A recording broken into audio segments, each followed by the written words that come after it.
Hi, my name is Timothy Kupferschmidt. I'm the Chief of Laboratories at the New York City Office of Chief Medical Examiner, known as the OCME.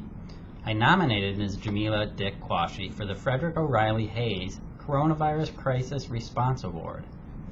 The OCME conducts investigations using advanced forensic science in the service of families, communities, and the criminal justice system. Our work provides answers for those affected by sudden and traumatic loss and helps protect public health.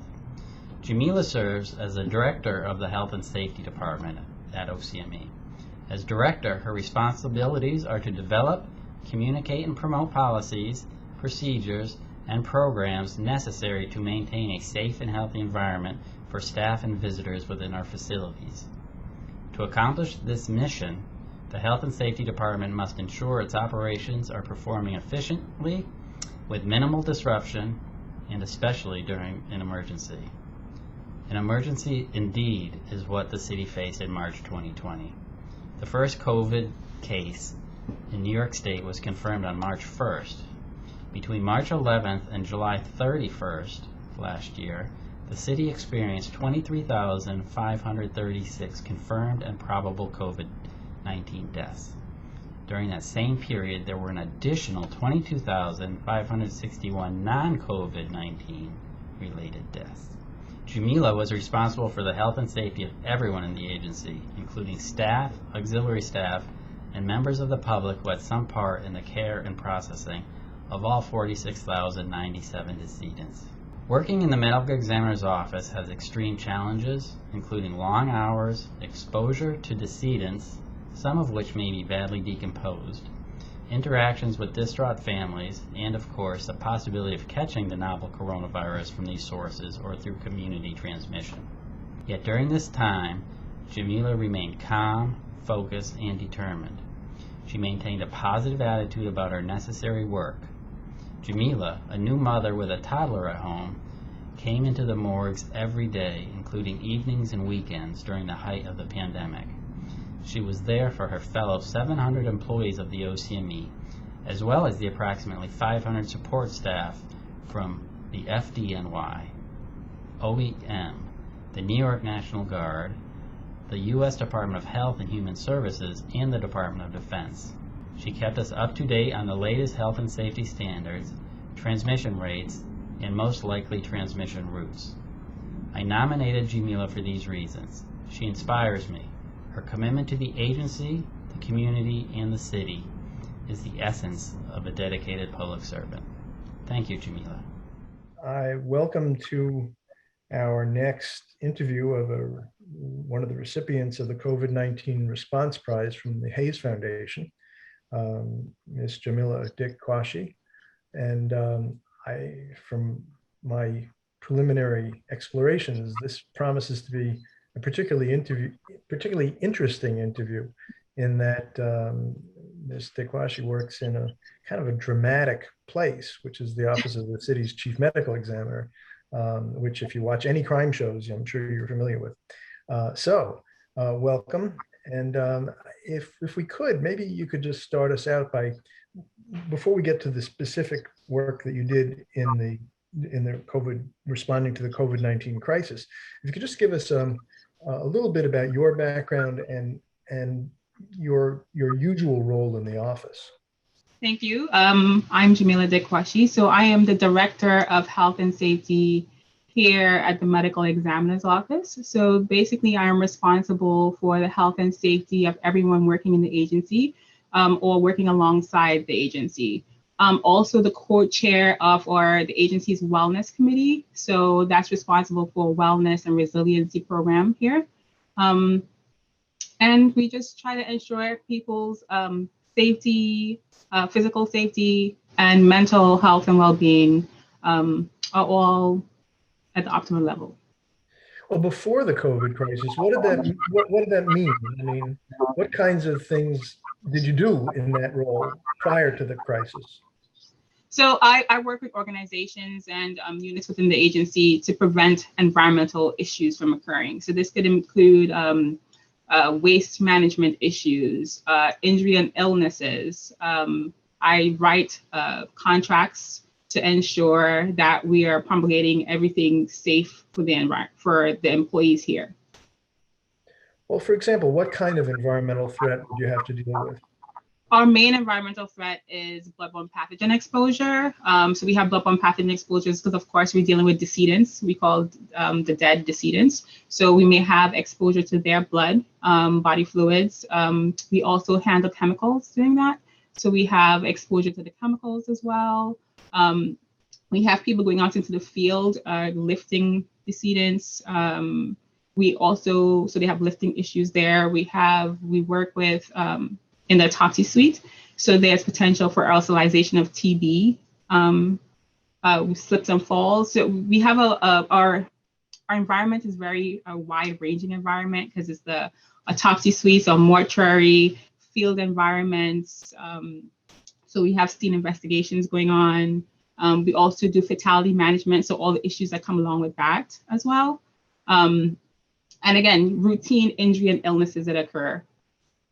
So in other words, when you have an office full of people who are basically dealing with dead bodies, if it weren't for you, they would be a lot more nervous about getting sick or injured from some chemical or even maybe some kind of accident.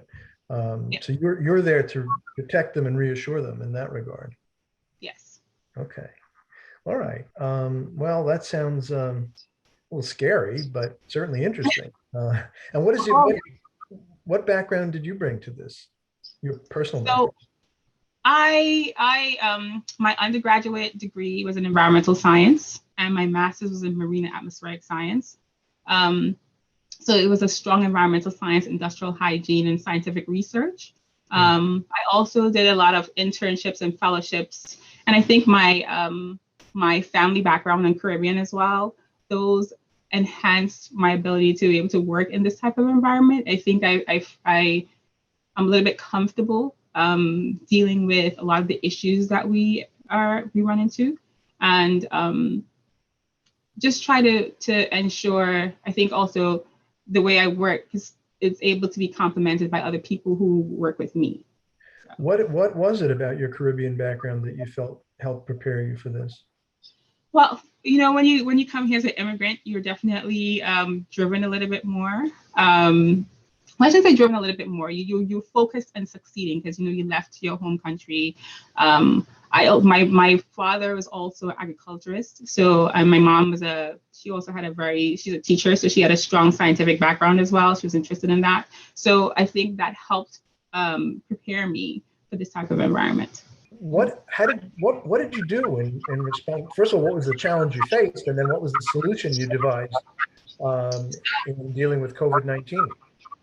Okay, so I'll give a little background on what the agency does as well.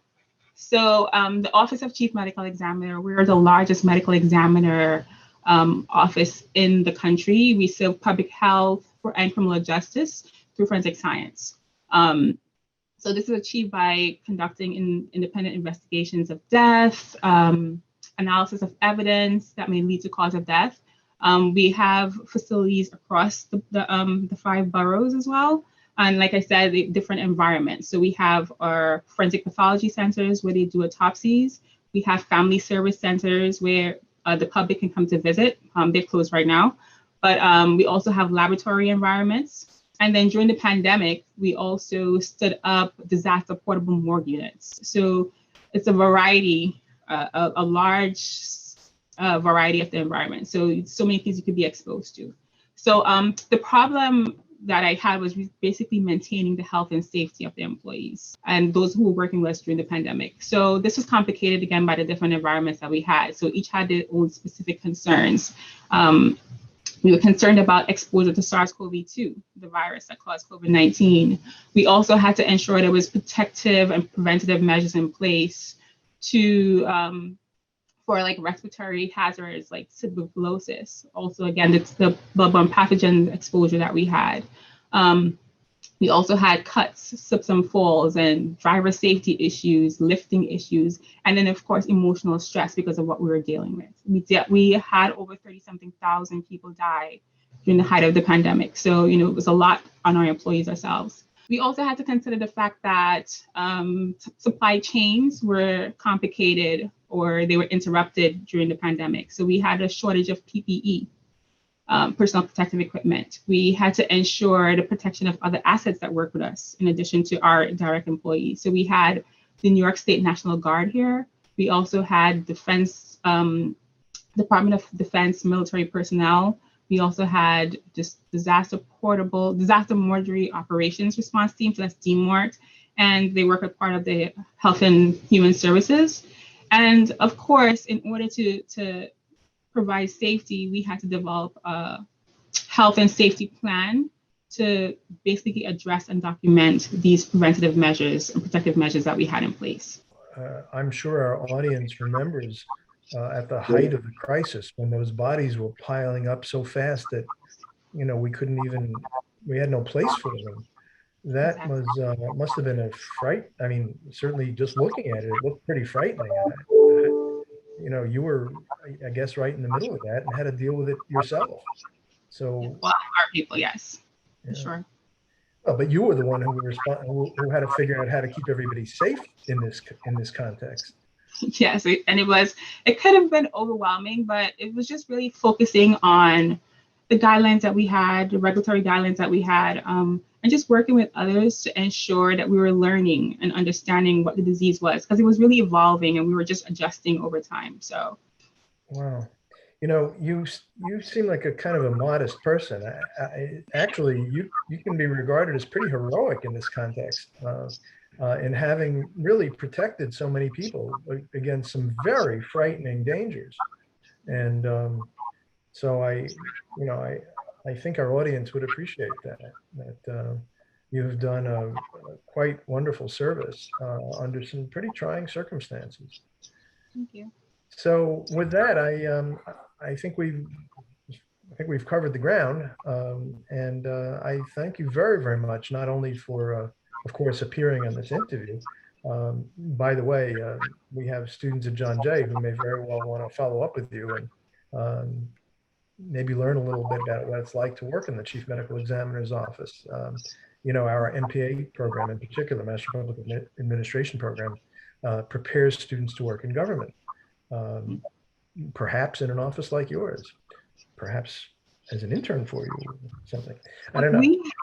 We do have a lot of alumni from John Jay working here as well, because our laboratories have criminalists who actually do the scientific investigation. So we have a DNA laboratory. A lot of them work in that environment as well. Excellent, excellent. So I have 3 thank yous. 1 for appearing on this interview, 2 for employing some of our John Jay people, and 3 for the great work you've been doing. So again, my thanks, and it was great to talk with you. Thank you so much. I appreciate this. Okay.